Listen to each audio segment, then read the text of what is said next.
Welcome to the Digital Healthcare Experience, brought to you by Taylor Healthcare.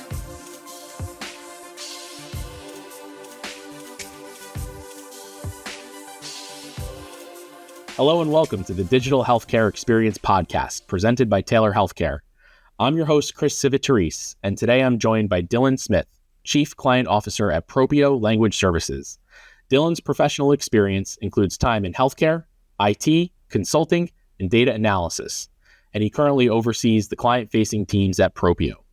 Welcome to the podcast, Dylan, and thanks for joining us. Hey, Chris, thank you so much for having me, man. Absolutely. Today, we're going to be talking about how language services, translation, interpretation affect critical initiatives in healthcare, such as health equity, access, and literacy. So to start off, Dylan, I'd like to ask you to share a little bit about what Propio does and what your role is there. So Propio is a full suite language services provider. And really, I think that it's at the perfect intersection of healthcare, technology, and people. And at the end of the day, that's really what we're trying to bring together. And so when I talk about something being a full suite language services offering, we're talking about everything from remote interpretation, where you dial in or connect via an app to an interpreter, and in real time, they're helping you to navigate through a given situation. We're talking about on-site interpreting. Can I actually send somebody to where you're at, and can we have a face-to-face interaction? And can we elevate the patient experience that way? We're talking about translation, which is how do we make written materials accessible to people who may not speak English or read English? And if there's another way in which they're going to consume information, how can we help you get that? And that's not even limited to things like, posters or flyers or whatever you're thinking about there, but it could be anything from website translation to content dubbing and, helping to make even things like marketing materials more accessible for different communities. And then there's a whole host of other solutions that we kind of think of either as like managed services or ancillary to language services as a whole. So thinking about how can we help train staff to better engage using an interpreter? Or how can we take bilingual staff who maybe have never had any degree of certification, but you want to be able to trust that, should they come to an encounter, that they're ready to kind of do the whole thing and they can do so natively in a separate language. And so, you just think about it as kind of a whole collective host of how do we increase accessibility and equity by offering really content and services natively in somebody's preferred language. That makes a lot of sense. And obviously the space touches so many different stakeholders. Where I'd like to start is with the kind of, primary stakeholder from a healthcare perspective, the patient.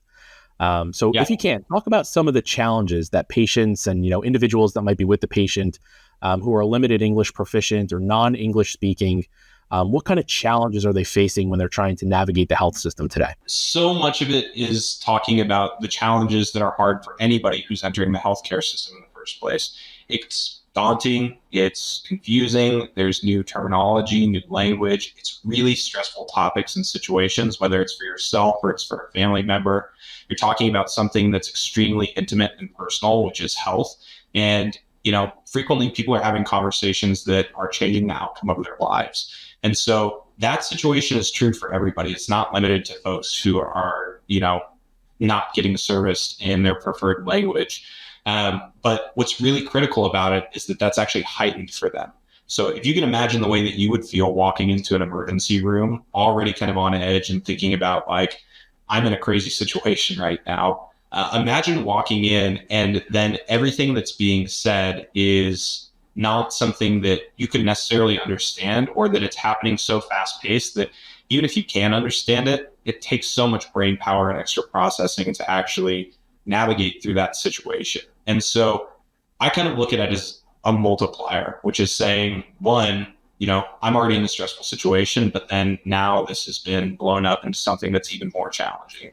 And then if you take that a step further, there are just things where there isn't accessibility for people. So be like walking up to a building and not being able to find a door and not knowing which way to go look for it. And so if you look up and see a sign that can help direct you, written language changes essentially your experience. And so that gets, I think, amplified and reiterated at every interaction point throughout an encounter or any engagement that you might have with a healthcare organization. And so just thinking about the kind of challenges that come in relation to how do I get information? do I understand what I need to do? Do I have a clear set and a step forward in order to help me ensure that this is going to be a good experience, or at least that I feel confident in knowing what I should do next? Yeah, I think that's a great observation. Healthcare obviously has its challenges and sort of the best case scenarios in terms of, even people who are in the healthcare field express challenges when they themselves or their family members need to navigate the process themselves. And I love the way that you put that as sort of a multiplier in terms of some of the challenges that can get stacked on top of just the normal challenges with healthcare. And obviously, I mean, the United States, I think that diversity is part of our strength. And as we continue to get more diverse, we're talking about, more languages represented. The impact in terms of the need for interpretation and translation services within healthcare has to be evolving too.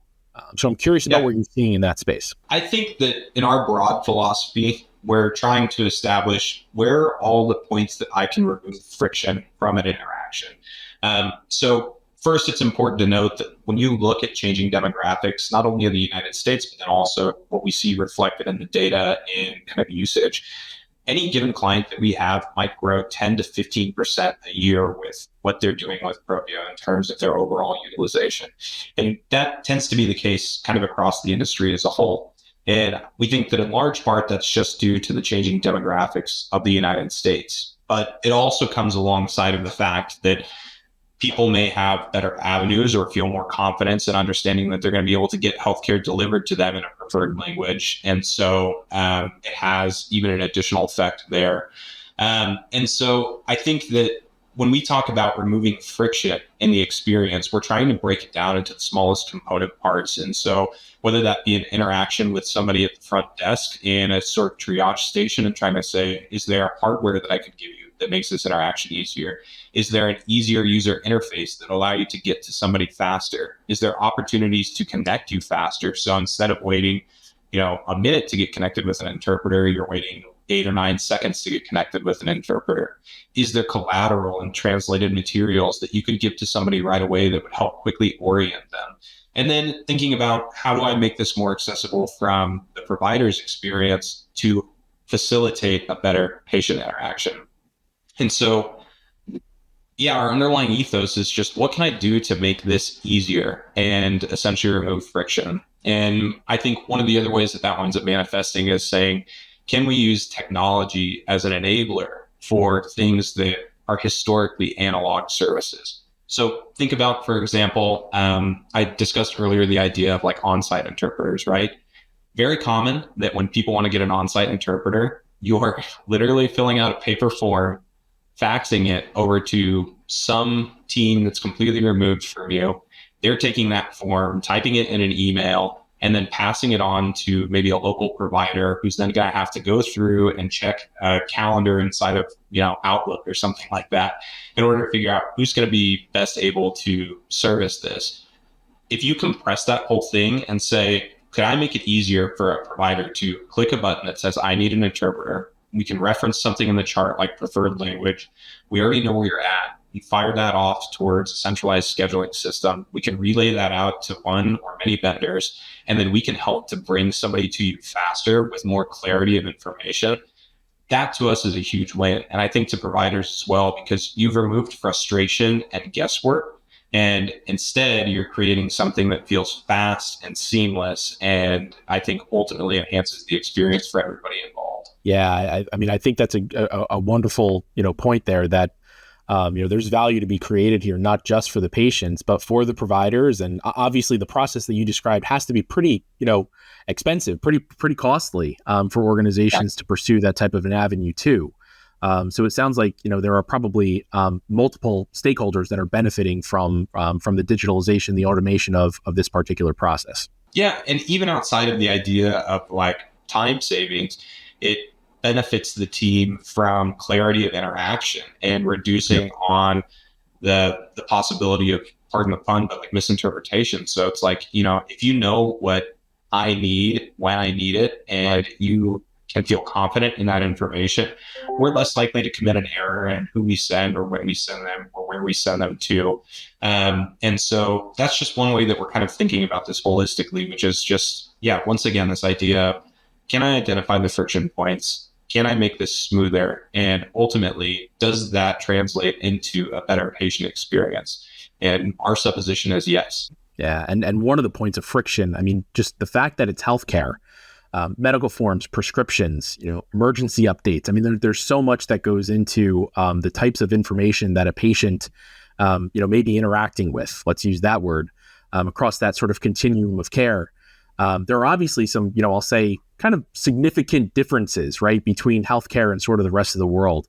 I'm curious if you can talk a little bit about, some of the uniqueness that you're experiencing in healthcare as it relates to the types of information, the standards for that, translation or interpretation, and anything else that might be something unique for health systems to consider in the space. Yeah, I mean, so I think one thing that's important to understand is that healthcare systems are under more pressure than ever to perform against certain standards. So whether it's Joint Commission, whether they have a health plan that's offering, call out services for CMS in order to discuss these plans, or sometimes these really like esoteric ideas, people are really under the gun to perform at a very high standard. And generally, in order to do that, you have to have a really competent partner, and you have to have somebody who is thinking about, the challenges that you're facing, and then trying to say, I don't want you to spend all of your time thinking about how can you do that as efficient as possible.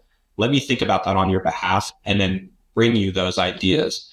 I think that's one thing that I've admired working, for example, like with the Taylor team. I've had chances to see things like the IMED consent form and things like that, where it's ultimately just trying to say, like, I don't need you to be responsible for managing all these different kinds of forms and documents. Instead, can I bring that to a centralized place that allows you to make decisions easier, and then help to relay that to those who need that information? And I think the natural extension of that would be, for example, like translation. So it's like if you're looking at these forms and you're trying to say, can I make it easier to get you something that you are going to understand, that either lets you make a better clinical decision or gives both of us more assurance that when you go home, you're going to understand essentially what we're signing up for, or what's the best way to take care of myself after a surgery.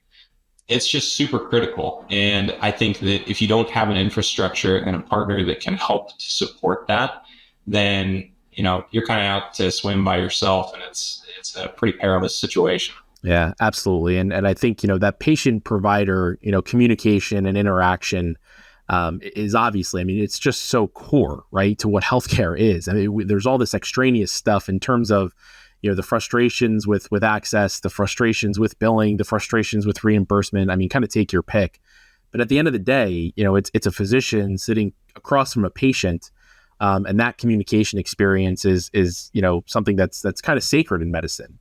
So I'm curious, talk a little bit about how Propio, specifically, and language services like you, endeavor to affect that patient-provider communication, experience. I think that it really comes back to a question of equity and accessibility. And, obviously that's kind of the theme of this conversation. But like, when we think about healthcare equity, Chris, if you were to walk into your doctor's office, you get the luxury of having a conversation in, a language that you've grown up speaking, the ins and outs. Like, it is the fundamental mode in which you think and operate. And so you don't have that added stress of having to evaluate, did I mishear that? Did I understand that correctly? What is really my takeaway here? And so I think that it's so critical to realize that everybody should be afforded that same opportunity when they go to have an interaction in a healthcare system. And it just relates back to that idea of saying, like, I'm here to have a person-to-person interaction with somebody who's concerned with my health and trying to advise me on, what's the best way to get the best outcome. And that's what I want to focus on during the interaction. I don't want to focus on my language preference, or focus on, for example, my ability to understand something. And the more that we can bring that opportunity to people, I think, once again, the better that everyone is served. Because the other big thing too is that even from the provider's perspective, if you've ever been in a situation where you're trying to explain something to someone and you want to know that and feel very confident that they understand the point that you're getting at, just think to any discussion you've had with somebody where you're trying to prove a point or be persuasive, and it just doesn't feel like somebody's getting it.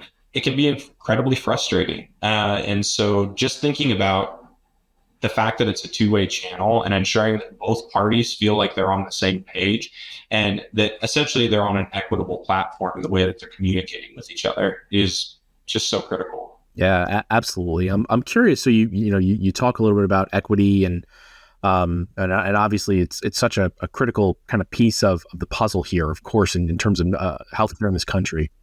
Wondering, on the other side of the fence, so health systems obviously play a massive part in this, physicians do.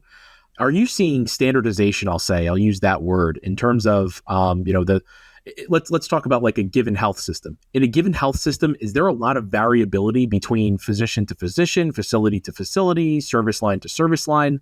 How standardized would you classify just, a given health system that you work with today? And are there still opportunities to go further with that standardization and that equity? I think everybody is hungry for standardization. Like, I think one of the most common things that I hear would be documentation about your engagement with an interpreter. Like, people are so hungry for a consistent pathway and understanding of just tell me what I need to do in order to make sure we have everything checked and we're all on the same page. So Joint Commission will, produce a set of standards, but once again, there's so much that's kind of left to an individual organization's, personal policy understanding before they'll push something forward or push it out to a team, right? And so, because you have to go through essentially that layer of interpreting the way that a given policy comes forward, you inject the possibility for differing formats or something that's essentially non-standard. And in my opinion, that's essentially just a recipe for confusion. And so kind of going back to that same thing of saying, like, I want to be able to focus on what's the most important task at hand, which is delivering healthcare. If you can remove the confusion and the sort of uncertainty that comes with what's the right way to get something documented or what's the right way to access an interpreter or whatever it might be, and you can kind of narrow that lane to help people have an easier path forward, it's always so appreciated. So like when I was talking earlier about that documentation piece, commonly I know people are going back to their EHR provider and they're saying, like, look, there's 5 different spots where I could possibly document this. And could you just tell me which one is the right one to do? And you inherently will have to take that agnostic approach of like, well, I can't tell you what to do. But the underlying outcome is that if you have somebody who can be consultative and say, like, I can tell you that this format is going to work great every time and it will help to meet the needs, then that's really valuable. And I think that's also kind of the cornerstone of what a real partnership looks like. And I assume that's something that Propio does in their engagements with their health system partners. So it's not just, bringing software solutions, so on and so forth to bear, but it's really consulting around the process and how to get the most, adoption around the solutions that are ultimately selected. Yeah, you got it. So like a common thing that we do would be looking at like an EHR integration, trying to say, great. So one, I've made it easier for providers to get connected to the interpreter in the moment just by simply clicking a button. And then, you instantiate a video session with an interpreter on our app, Propio One. But then the other piece is you guys have this huge sort of continuing problem, which is I want to standardize and also feel really confident the documentation that an interpreter is used is happening every time. So that our integration is also going to pass that information back into the chart. And so the way that we pass the information back is not the only way that you could theoretically document an interpreter, but it is prescriptive in the sense of saying, like, we've outlined a path that we feel confident putting forward. And so should you choose to use that, then it's available for you. Yeah, I think that's so underrated. I think that, health systems and the healthcare industry as a whole, they're so hungry for best practices. And I think they're certainly looking for partners that bring those best practices and those insights to the table. And obviously with your reach, there are very few, out there in the world that have the type of insight into, the industry that you guys do. And there is the flip side of that too, which is working with a good partner also means that, if you guys have a process or a standard or something that you're looking to better support, great. I'm glad that you guys have that figured out. How can I better enable that? And so, when you work with a valued partner in the space and you're working with somebody who's really good and actually consultative, they're going to take that as a two-way street, right? So I want to hear your ideas because one, that makes me more valuable when I go to talk to my other clients. This is how X system over here is doing it. We think they're best in class. But two, it helps us to kind of push the edge on our technology and say, is this the most configurable? Is this the most accessible for folks to be able to use and to plug into their systems? Yeah, I love that. And as you sort of garner that insight, we've talked a lot about sort of where we are. I'm really curious about where you kind of see the world going in this space. So what do you think is on the horizon? What should health systems, what should people in this space sort of be on the lookout for? And where do you think that the industry is moving as it relates to language services, health equity, health literacy, sort of all the things we talked about today? So I think that in a lot of ways, the past 10 years has been sort of oriented around the injection of video and the use of video interpreters. And that's still critically important. But as we start to abstract away a little bit from that, there is this huge return where people are coming back face to face in facility. We think about how can we better facilitate, for example, interpreters coming on site through technology, which is, like I said, kind of an archaic process. And then can we think about the experience comprehensively? And so just thinking about like, not only are we trying to help you understand the interaction in the moment, but can I help you understand it from end to end? And can I give providers or healthcare systems a suite of products that make that as seamless as possible? Like one thing that's really daunting, for example, is that, the challenges that you might face in relation to limited English proficiency start even before you get to a given healthcare organization or a facility, right? So if you're trying to get on somebody's website and understand like, hey, I want to read about this procedure, or I want to understand what specific guidance is, or even like, who am I supposed to contact if I have a question about my bill? The idea that you could have that information translated and easily understandable is just as important as the interaction you might have with your provider in the moment. And so where we're really kind of shifting our mindset to is, I think, two pieces. One, how can I facilitate that end-to-end interaction and think about sort of the patient journey as a whole? And two, how can I improve the provider experience by thinking about a suite of products and making them accessible, not on our platform necessarily, but instead going to where those providers are at. And so I don't need you to be in one place and come over to an ancillary spot where you get access to all these things. How about I bring all these things to where you're at and make you faster and make you more efficient and give you opportunities to utilize these services more?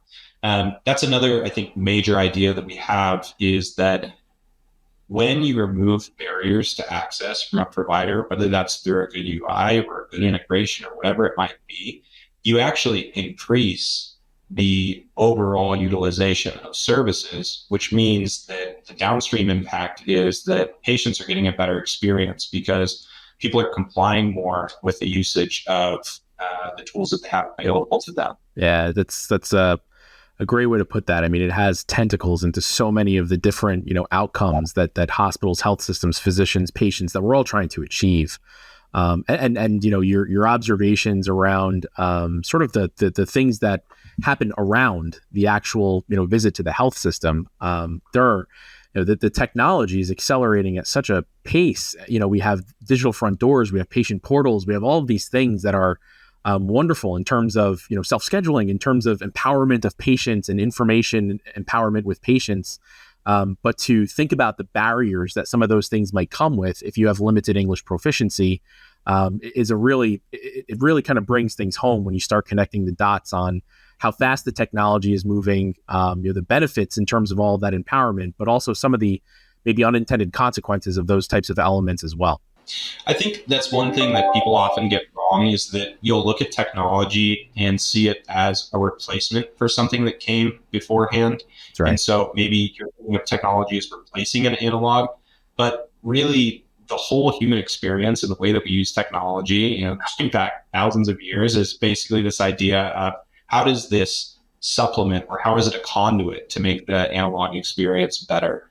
And I think that remains true essentially in perpetuity in healthcare, because like I said at the beginning of the conversation, it's still a person-to-person interaction. And it's still one that is, I think, predicated on this idea that you're working with somebody who understands, thinks, and feels the same way that you do. That's right. This has been an awesome discussion. Is there anything else that you want to share with the listeners about that anything you're excited about, anything you're working on, any final kind of closing thoughts at all? Yeah, I think that discussions like this are so important because it sheds light on a topic that is affecting some of the most vulnerable people in our society. And it's those who are looking for access to healthcare in an equitable fashion. And so when I think about Propio's positioning and how we're utilizing technology and what's on the roadmap for the next 12, 24, 36 months, we're just really orienting ourselves around that. So we have some really exciting announcements about upcoming integrations that we're going to be able to discuss. We have exciting announcements related to new technologies that we're pushing forward and helping to make available, not only to providers, but then when you think about patients as well. And then just discussing ideas is when thinking about that kind of entire comprehensive journey. And I think helping others to understand that same mindset or idea. So yeah, I just want to say, thank you so much for making the time to discuss that and allow us to kind of put the spotlight on what we consider to be one of the most important topics in healthcare today. Absolutely. And as you guys make progress on sort of the next iteration of this, we'd love to have you back to update the listeners again. And this is obviously not an event in healthcare. This is an evolution in terms of, health equity, in terms of literacy, in terms of access. These are problems that don't get solved, obviously, overnight. So we'd love to have you back. And before we close, Dylan, where can our listeners go to learn more about the great work that Propio is doing in the market? Yeah, please come check us out on propio-ls.com. We have an incredible marketing team who's working to highlight not only ideas that are evolving within the language services space, but then also the updates that we're experiencing in our company. And so we're growing incredibly fast, and that's always a good thing because the growth breeds new ideas, new conversations. And I think that, if you're interested in learning more about our services, about how we help people create cost savings within healthcare, how we increase quality of interpretation and then accessibility, we would love to have those conversations and help kind of be that consultative partner in the space. Excellent. Dylan, it was a pleasure having you here on the podcast. Thank you so much again for being here. Cheers, Chris. Thanks. And to our listeners, thank you also. If you enjoyed the conversation, please like, share, and subscribe and help us grow the show. If you'd like to learn more about Taylor Healthcare and the digital healthcare experience, you can go to taylor.com/digital-healthcare. That's it for today. And until next time, this is Chris Civitarice wishing you health and good cheer. Take care. To learn more about Taylor Healthcare, please visit taylor.com/digital-healthcare. This podcast is for educational purposes only and is provided with the understanding that it does not constitute medical, legal, or financial advice or services. The Digital Healthcare Experience is produced by Naomi Schwimmer, podcast music by Nicholas Bach.